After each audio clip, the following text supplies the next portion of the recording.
I'd like to just introduce our panel two and welcome them to the stage. We have Sibusiso Hlabatsi, who is from Swaziland. He was part of the Mandela Washington Fellowship alumni 2016. Lwazi Mchio from Cape Town, South Africa, and he was from the Mandela Washington Fellowship alumni 2018. Bongikile, if you wouldn't mind to also join us here for this one, and Catherine as well. A big round of applause for our YALI Fellows. Sibusiso, if you could give us a little bit about what is the organization that you're from, what you're representing, going through the YALI program, how have you benefited from that? How has it changed and influenced your thinking, your way of work? If you could share with us a little bit about that, and then we'll come to Lwazi, who will tell us a little bit about the here and now and the program as well. I'm going to pass the microphone down. Okay. Thank you, Lwazi. Thank you so much, Ella. As we have correctly stated, I'm from Swaziland, and you'll know that the country has a new name recently. The king decided to change the name of the country to Eswatini. He did this during his birthday. His birthday is a holiday, actually. On the 9th, he was born on the 19th of April 1968, which is the same year the country got independent from the British.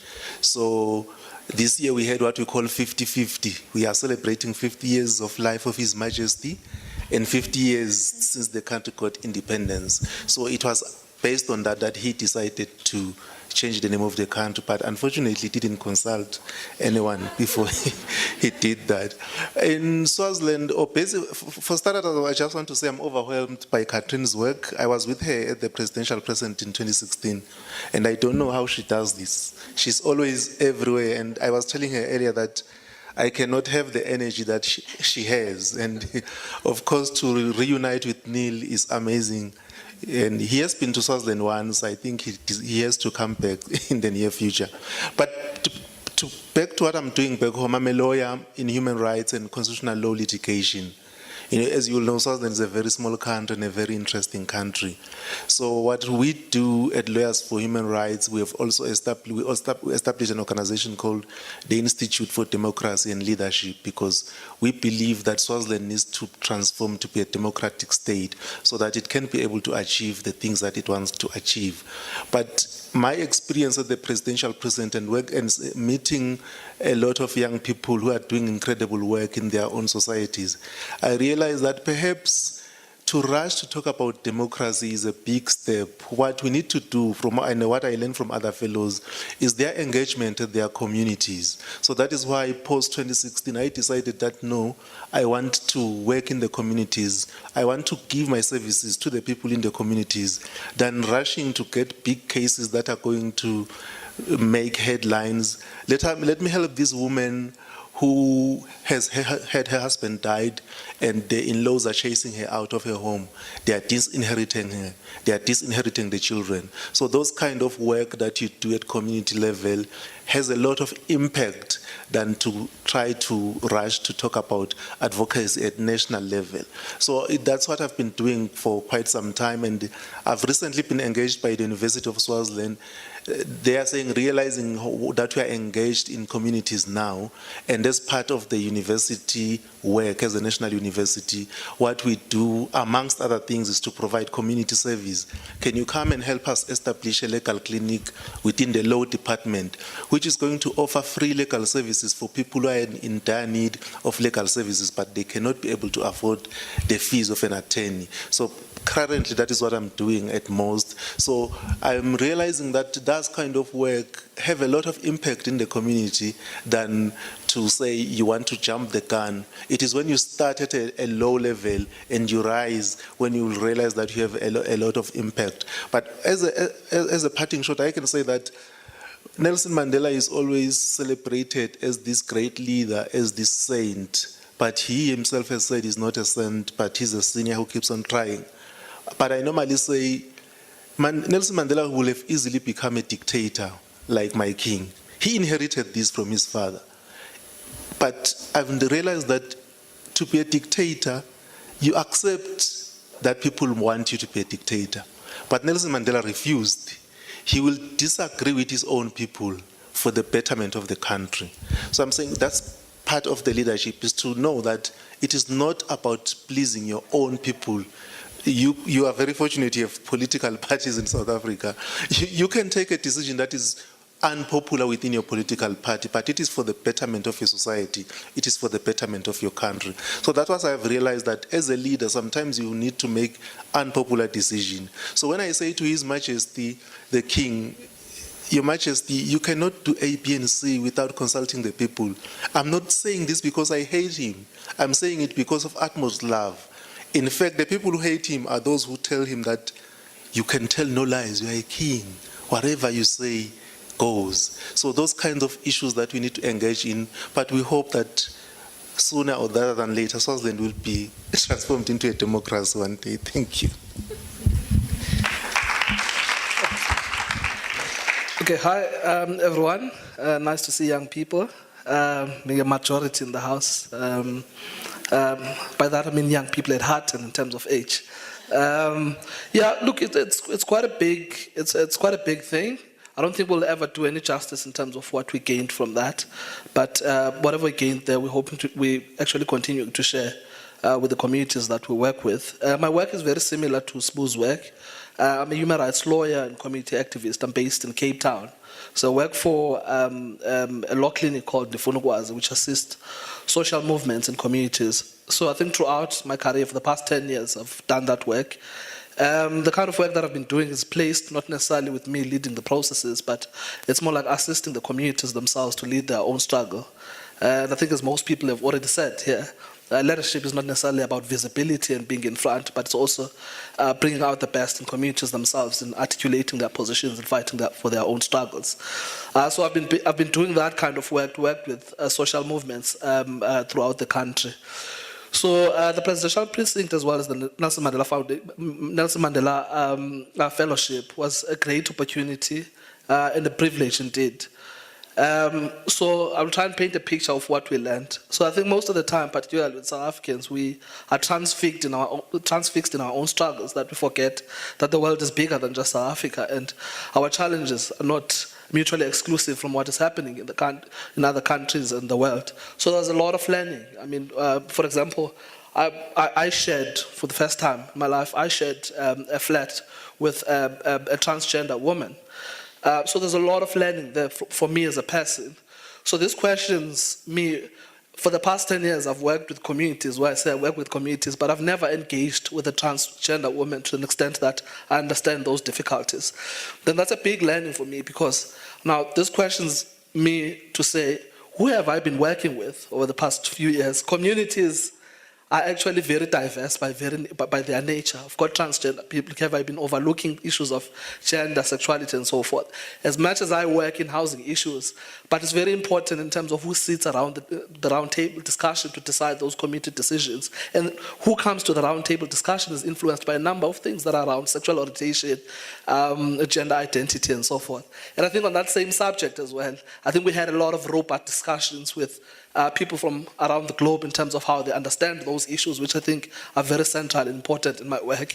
And you confront those challenges, and we talk about uncomfortable things. We should not only fix ourselves into talking about topics that are comfortable, but also uncomfortable positions. And interestingly, in our own group, I think when we talk about such challenges, people like to draw back to, well, that's how my tradition, that's how it's done.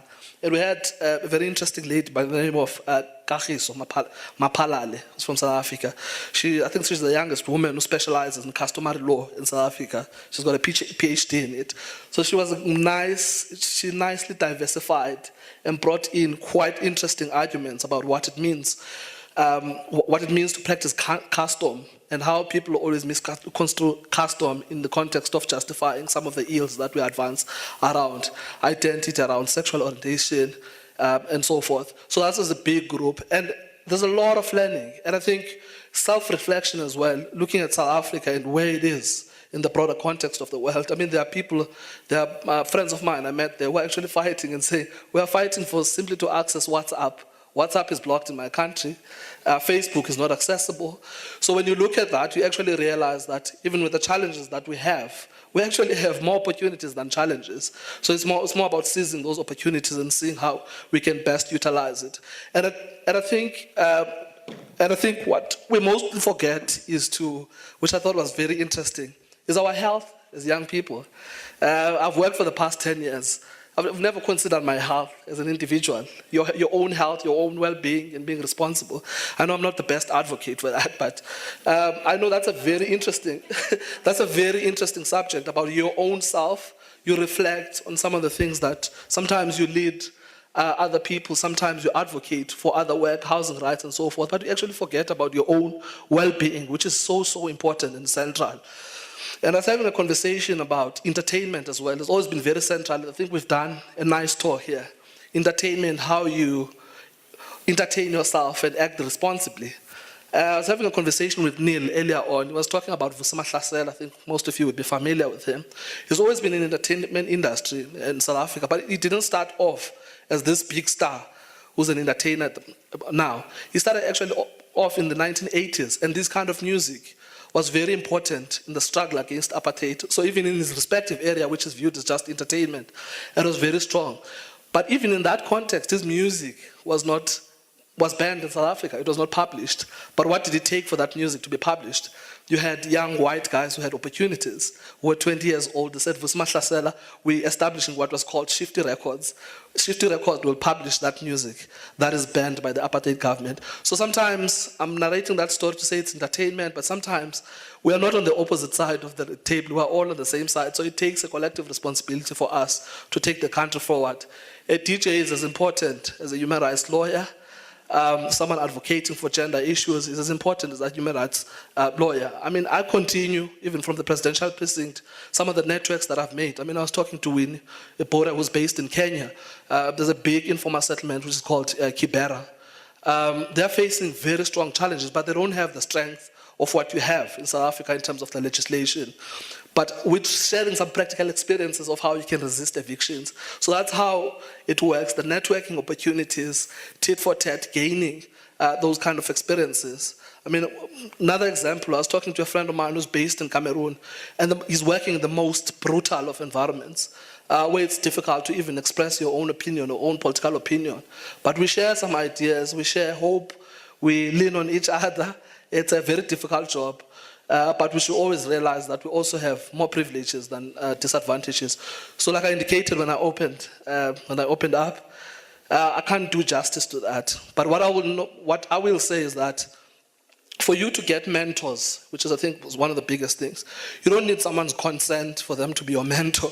You can literally, as long as they give you an opportunity to chat with you, so you can literally drag them to inspire you and ask questions, so you don't need their consent. And sometimes we are placed by conditions that actually put us in better opportunities. So we should seize those opportunities. I mean, the best person could just be next to you. I mean, if you talk about me, I was born in the Eastern Cape in the rural, so I benefited from patriarchy. My dad died when I was 15. I stayed with my grandmother. Immediately, I assumed the responsibilities of being a man. And a man came with a lot of power in the household. So I utilized that to my advantage. And immediately after my dad died, I was deputy captain of, vice captain of a cricket team, ultimately first team cricket captain. So I took a lot of confidence from benefiting from patriarchy. So sometimes your inspiration and sources are not the same, but it's all about grabbing those opportunities that are before you and maximize from those.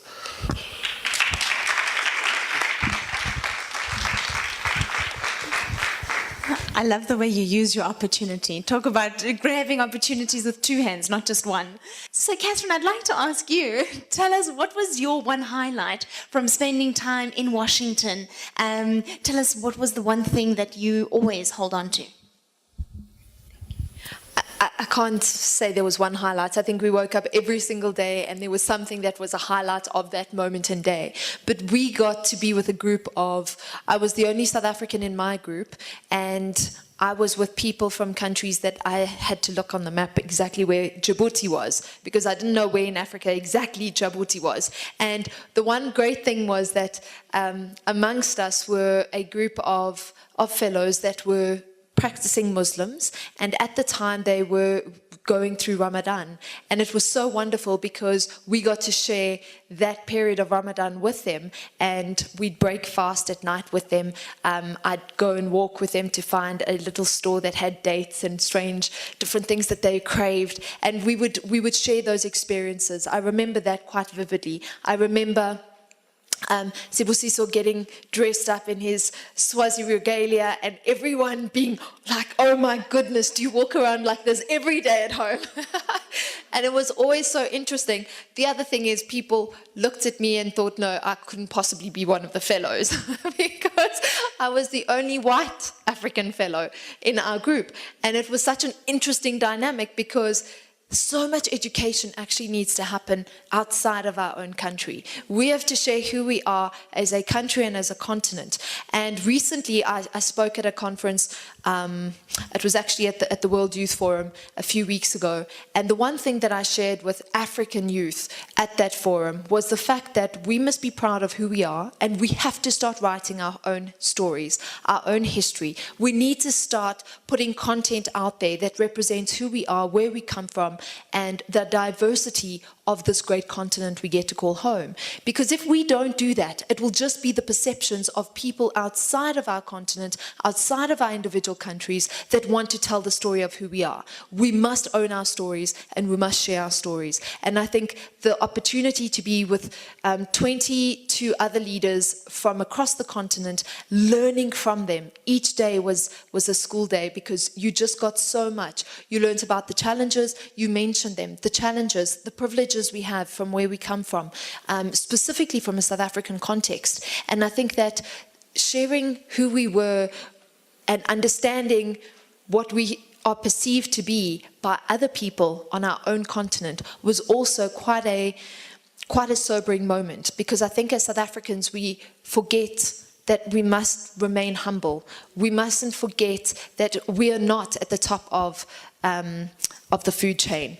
As much as we think and act often in spaces as if we are, we must be humble to the fact that there are great countries on our continent who are doing phenomenal things, and we have to respect each other, but we have to sit and listen, and we have to take the hard knocks.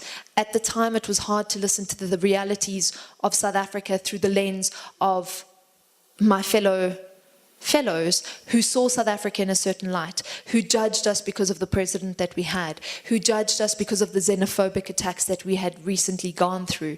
So looking at those kinds of things, Oscar Pistorius, who knew, but everyone knew about the story, and people wanted to ask questions on Jacob Zuma, Oscar Pistorius, and xenophobia.